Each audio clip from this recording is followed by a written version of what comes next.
انا ضد انهم يفتحوا النت في مصر. ليه يا اسلام؟ ليه يا اسلام يا حبيبي؟ ايه؟ هل هل بابا صاحب الشركة من الشركات دي؟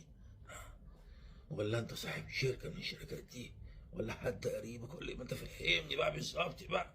ايه؟ ما كفايه الهبر. ايه في يا حبيبي؟ ايه؟ ليه؟ هتقول لي مثلا عشان محدش يتفرج على المواقع الخليعة؟ ما هو المحدود زي المفتوح، اللي عايز يتفرج هيتفرج. محدش يعمل كده، عيب وحرام. ماشي. آه، قول لي بقى ليه انت ضد؟ ليه؟ فهمني، جيبها لي. انت هتجنني ولا ايه يا عم الحاج؟ يا عم حرام عليك.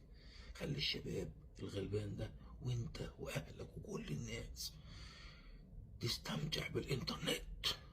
انترنت غير محدود في مصر. عم ميسو رئيس جامعة حلب الليل بيدعم دعما كاملا وشاملا وما هذه الحملة. يلا ان شاء الله، ان شاء الله يبقى النت عندكم يعني مفتوح باذن الله قريب جدا باذن الله. السلام عليكم. ايه يا عم ميسو؟